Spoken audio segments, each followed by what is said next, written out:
I want to give you some tips on editing architecture photos using the Pro panel. For this first example, I'm going to edit these 3 shots of an interior. So I'm going to go to the Develop module. I'm in Lightroom, but you can do these same adjustments using Camera Raw from Adobe Bridge, and then simply open them as layers in Photoshop. So I'm in the Develop module now, and I have 3 different exposures. So here, this is my base exposure of an interior, and then we have an underexposed shot for the highlights, and an overexposed shot for the shadows. So we need to make adjustments to these 3 images so that we can blend them using the Pro panel with luminosity masks. So I usually use my overexposed shot as my base layer. So the first thing I'm going to do is bring down the exposure just a touch, and then bring down the highlights. And you don't want to bring them down all the way because we're going to blend the highlights back in from the underexposed shot. And you can see if we go all the way down, we still have unrecovered highlights. Alright, so I'm going to go down just about -45 here. And the shadows, we don't have to worry about too much because, again, this is the overexposed shot. And the goal when we're doing any type of exposure blending is to get the 3 exposures to be similar in brightness. So for the underexposed shot here, we're actually going to brighten this up drastically. And you're not going to worry about the shadow noise because, again, we're just blending in the highlights from the underexposed shot here. So I'm going to bring the exposure up a lot, and I'm going to bring the highlights down. And let's go even further with this here. And the goal, again, is to get the brightness to be similar to our overexposed shot. And the reason for that is when we go to blend the highlights back into the overexposed shot, if you don't have them similar in exposures where the highlights and the shadows meet, they're going to be a little bit of fringing. Alright, so that looks pretty good there. You can see that we have our highlights nice and intact. And again, the shadow noise, but that's not going to matter because we're just blending the highlights in. Now, as far as the median exposure goes, I don't typically use this, but it is good to have just in case you want to use this to kind of bridge the gap between the 2 exposures. So again, we're just going to brighten this up to be the same brightness as our overexposed and bring down the highlights just a little bit here. And you might ask why we don't just use the median exposure for the shot. And you can see we did a pretty good job of retaining the highlights in our median exposure. They're blown out in just a few spots, but in the brightest highlights, we're still going to have the blown out highlights versus in our underexposed shot, the highlights will be perfectly intact. Alright, so once we have the 3 shots at about a similar brightness and exposure, we're going to select all 3 and then right click and then go up to Edit In and then down at the bottom, Open as Layers in Photoshop. We're not going to do any color or anything like that because we're going to do all those adjustments when we get into Photoshop. Alright, so once the 3 photos open as layers in Photoshop, we have the Pro panel open. I'm actually going to hide the medium exposure. And again, I'm probably just going to be working with my overexposed shot and my underexposed shot here. So with my overexposed shot visible, I'm going to go back to the panel and I'm going to create a luminosity mask.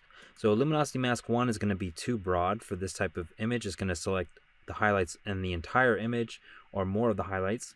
So maybe something like 2 will be a little bit better for our needs. It's going to be a little more restricted. So this looks pretty good. I'm going to use this mask here and I'm going to do Group and Mask. So what that does is apply the luminosity mask preview as actual layer mask on a group.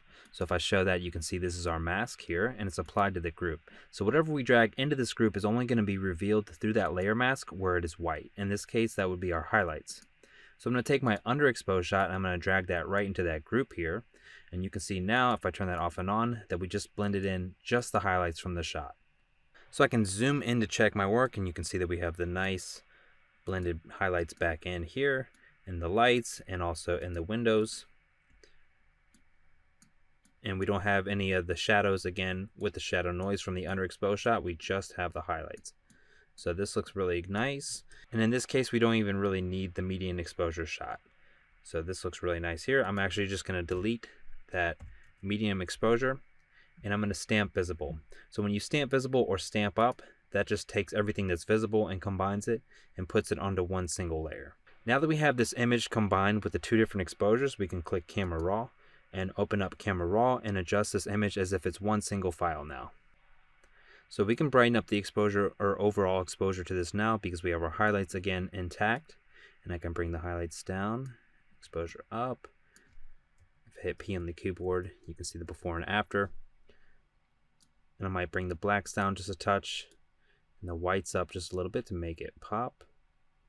And that looks really nice. I'm going to click OK. So that's my first steps whenever I'm doing any type of architecture exposure blending. I'll blend in multiple exposures, stamp visible, and then do a couple adjustments in camera raw. All right, so something else to consider is there can usually be color cast inside your interior shots from different lights. So I can see that there's a little bit of a red color cast up here on the ceiling. So this is an easy fix. If we actually just click range mask here, we can select, actually I'll turn off the grayscale, I'll click this to none, and then I'll sample in the area where I see that red color cast, or sometimes it's yellow color cast as well. So I'm going to click grayscale again so I can see the preview, and I want to bring this down so that it's not affecting. So the white again is going to be your layer mask preview. It's going to show where your adjustments will be affected. So we don't want to affect the entire image. We want to isolate it just to that reddish color cast on the ceiling, or at least a patch of it. We can just selectively mask in our adjustment. So I'm going to click OK, and then we have our mask preview. So again, my favorite way to apply this is to do a group and a mask, and that applies that layer mask preview as a layer mask on a group. So the benefit of actually applying the layer mask to the group is you can add multiple adjustments inside that group or that folder, and then they're only going to affect that same area through that layer mask. So in this case, if I want to add an adjustment layer for the hue and saturation, I can go over here to effects, and then under color effects, click hue and saturation. So I'm going to click the hand here, and I'm actually just going to sample and hold down the mouse and drag to the left. And what that's going to do is it's going to sample that color that I was holding down and dragging, and you can see that it actually will reduce the saturation. So that's a quick way to reduce the saturation of a specific color. And again, because this mask is actually showing around the whole image and not just in this little spot here, we're going to selectively apply that adjustment by going to the layer mask and then clicking invert. And that's going to invert the layer mask, and then we're going to grab our brush, and we're working with a black inverted mask here, and I'm just going to use my brush on white, and I'm going to paint just in this area here. And this way, this is only affecting where I paint instead of the layer mask preview that showed that, you know, the white throughout the whole image. This is going to be a way to even more selectively apply an adjustment. So again, we are only revealing our adjustment through this layer mask here on the group. And then we took it a step further by applying a layer mask on an adjustment layer inverted, and then selectively painting with white in a specific area. And you can actually use the hand tool and click and drag again if you think that there's actually not all of the color adjustment or color cast was selected. You can create another color selection, and you can do that multiple times until you really dial in the color cast that you're after. So if I turn that adjustment off and on, you can see that we just got rid of that red a little bit in that area. And maybe I'll actually grab my brush, paint that back in there, and just remove it from the ceiling. So let's say we want to remove just a little bit of the cast from this area here, but not at 100%. We could click 2 on the keyboard and drop our opacity down on our brush and paint with white here, just a couple strokes. And that's not going to remove 100% of the red, but it's going to dial it back just a little bit. So again, because we made this mask on this group, we can apply multiple adjustments. So if I add a color balance layer, for example, it's going to go within that group. And then I could offset that red even more by using the slider to go the opposite of red, more in the cyan range here. And you can see that that's going to make it even more or less red. All right, so I actually want to get rid of some of this yellow as well. So I'm going to do the same thing. I'm going to just go back to Tools and then Range Mask, and I'm going to select this area here. Ramp this up just a touch more, and you can hold Shift even and click, and that will actually add to your selection. And I want to just bring this down just to only affect the main area that I was selecting there, because that's the strongest yellow. I'm going to click OK, and then group and mask one more time.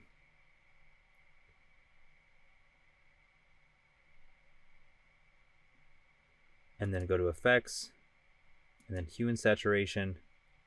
And again, we're going to click the handle or the hand icon there, click and hold and drag to the left. You can see that we just removed some of that color cast there. So if I turn that off and on, you can see we just removed some of those strong yellows.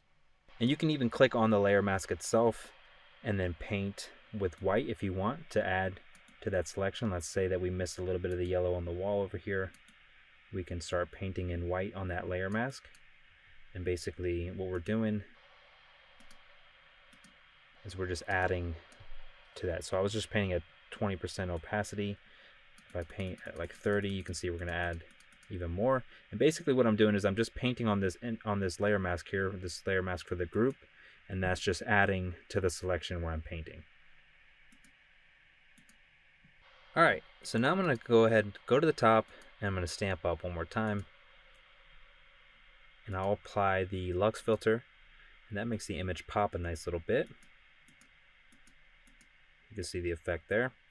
And if I want to get the effect out of the bright highlights, because the bright highlights get a little blown out when you apply this effect, I can go over here and I can just paint with black while the layer mask is selected and paint the effect out of this specific area with a black brush. So I don't want those highlights to be blown out, obviously. We just worked really hard to recover those.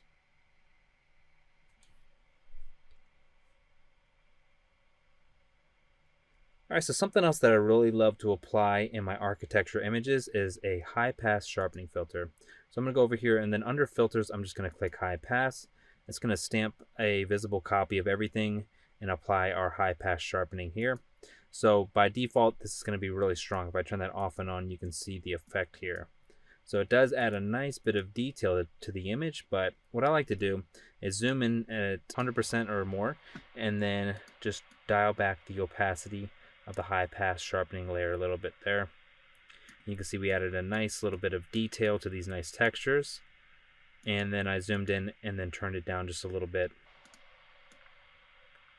to dial it back. Alternatively, you could also use the Smart Sharp. So Smart Sharp is nice because it actually will mask out the edges. So Smart Sharp will pop up a dialog box here. You can adjust these if you'd like, but by default this works nice. If I turn this off and on, you can see that we added a nice bit of sharpening and detail to the image. And by default, it is a little strong, so I'm going to turn that down. So you can experiment with the high pass or the smart sharpening, but in this case, I think the smart sharpening actually looked better. So if I zoom back out, we have a nice blended image now with some sharpening and a little bit of color and contrast adjustments. So scrolling down to the bottom here, you can see our original image with the blown out highlights, and this is our finished image here. So at this point, you can either shift click on merge and you can flatten this. And you could save this as a full resolution JPEG here. Select your folder first, obviously. Or you could save it for web at your specific dimensions and then click JPEG. Or you could not flatten it and save it as a PSD or PSB with layers. Alright, for this next image, I want to show you how to edit an interior night scene. So this is a nice lobby in New York City, and we have some really nice light accents on the ground. And if we zoom in, you can see the lights here are blown out at our proper exposure or our overexposed shot. And you can see the lights over here are blown out as well. So I do have an underexposed version of the shot for the highlights, and this is going to be a similar process. So we're going to take our overexposed shot, this is going to be our base. We're going to bring the highlights down just a little bit, and again, we can't recover the highlights completely, but we do want to bring them down just a little. And bring the shadows up just a touch. And then for our underexposed shot with our intact highlights, we're going to brighten this up drastically and turn the highlights down quite a bit to recover them. You can see all the nice details in these highlights still.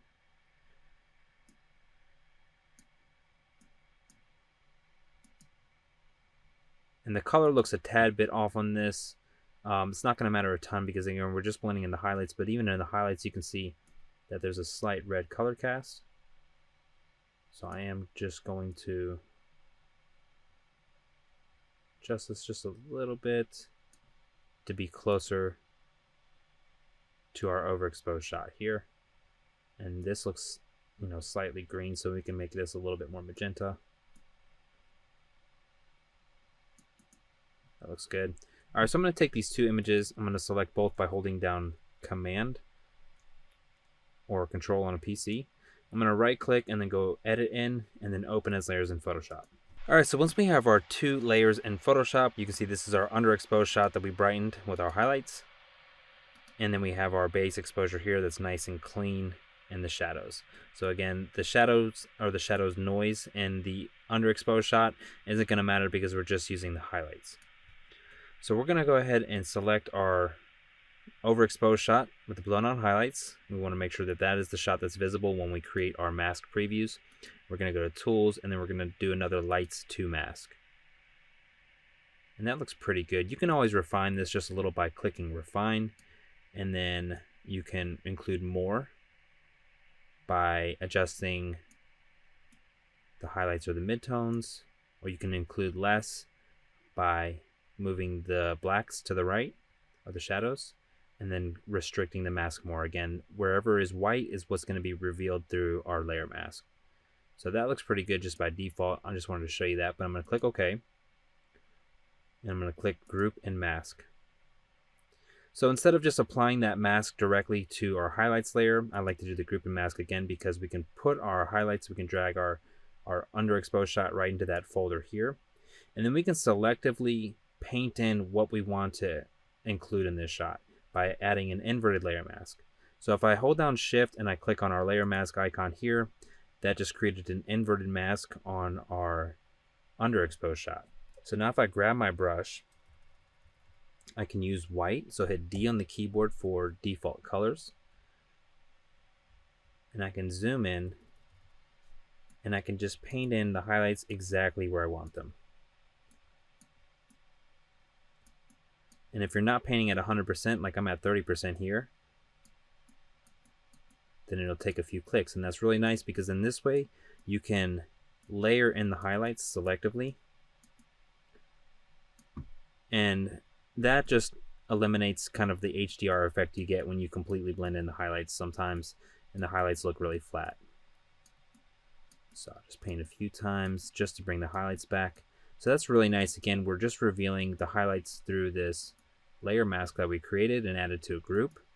And then we're painting them back in with an inverted mask on our actual underexposed shot by painting in white on that mask where we want to bring the highlights back in.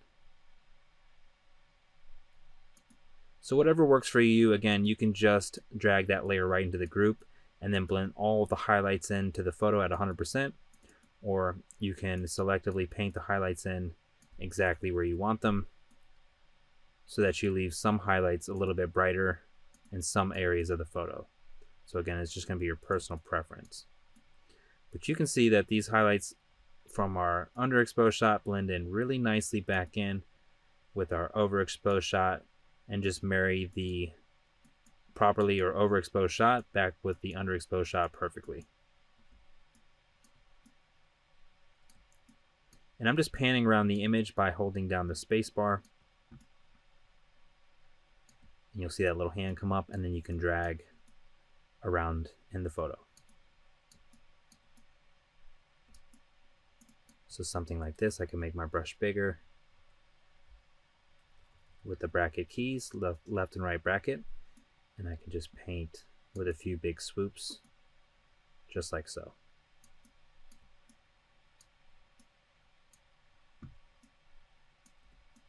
You can take as much time or as little time as you want with this, but I think that looks pretty good.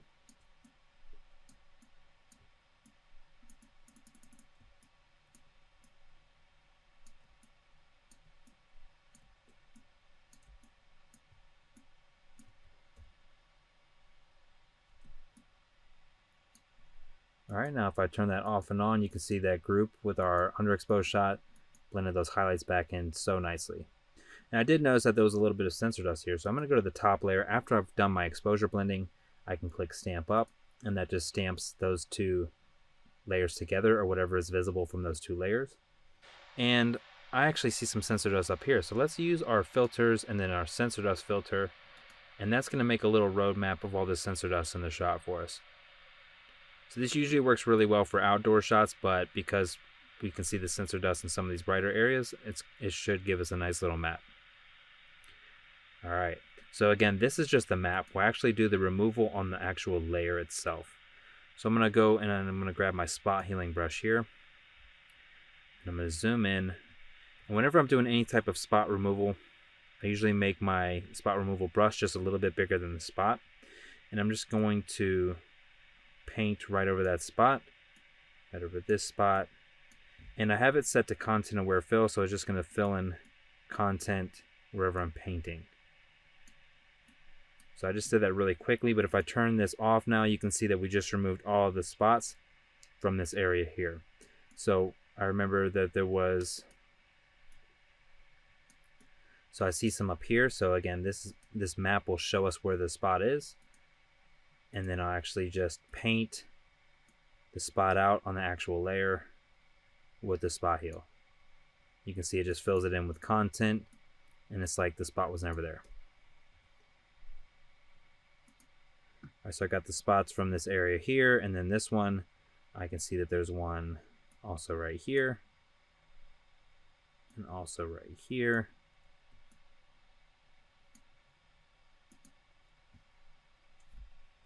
And apparently my sensor was very dirty for this shoot.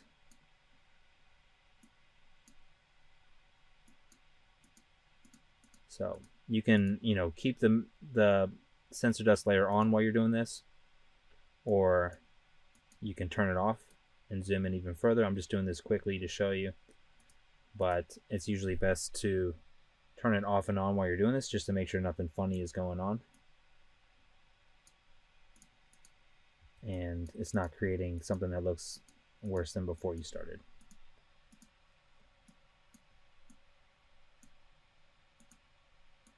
And one trick is, if you have something that just won't look right, you can grab the patch tool and make a little sample, and then just actually manually select the content you want to fill it in from. I'm actually going to undo that because my alignment was off just a little bit. Alright, that looks better there. Alright, so I'm going to zoom back out, and I'm going to delete this sensor dust layer here. And I want to add my Lux filter again. This just adds a nice pop to the image.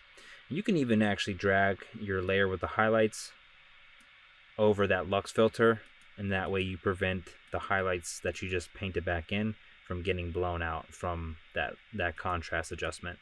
So I'm going to stamp visible one more time, stamp up. And if you think that there's something weird with the color, you can always try the auto color and see what that does for you. So that actually removes some of this kind of magenta color cast. And if you think it's too strong, you can always just lower the opacity of that adjustment just to dial it back just a little bit. But now that I look, there actually was a magenta color cast. If you want to experiment with something like the vignette, you could also do that. Maybe tone it back just a little bit. Something like that looks good. And then darken highlights sometimes will help you to bring back some of the highlights even more. In this case, it kind of flattened the image out a little bit, so I'm going to dial it back. And then Vivid 1 or 2 will actually give you some nice color and contrast adjustments here. So I think that looks fairly good. You could also do some of the sharpening effects that we just discussed a moment ago. And if I turn off everything except for that layer, you can see this is our overexposed shot. We blended back in the highlights. We added some nice color and contrast adjustments as well. And we have a nice balanced finished photo. One more thing I might actually do is stamp visible one more time. And I want to make some adjustments to the lines here, because you can see that there's a kind of a tilted line here. So if I actually have my ruler set, so Command R or Control R will show or hide your rulers. And you can click within the ruler from the side and drag over, and you can create a line. So you can see from this line here, this guideline, that there's a slight tilt in the image where the camera wasn't perfectly level. So usually what I'll do for architecture shots is I'll just create a few of these lines here, these guidelines, and just line them up with stuff that I know is supposed to be straight. And then hit Command T. And if you hold down Command or Control on a PC, you can just skew the image from the corner. So now you can see that that area that's supposed to be straight lines up perfectly with our guideline here. And that kind of fixed it on the other side as well. So that looks good there. So I'm going to click Enter. And then Command H or Control H will show or hide those guidelines. And then I do see kind of a weird little spot there. So again, I'm just going to grab my spot healing brush and that's just from a reflection of a light. So I'm just gonna paint over that spot there and just get rid of that distraction. All right, so now I'm happy with the image. I would just go ahead and go to Finish tab and then save it as a full res JPEG, or save it for web at my desired dimensions as a JPEG, with or without sharpening. Again, we didn't apply sharpening to this, so that maybe we'll apply light or medium to that and then click JPEG. Or you can save it as a full PSD with layers or PSB with layers. So these are just a few tips for editing architecture. If you have any questions at all, you can drop them in a comment below, and I will see you in the next video.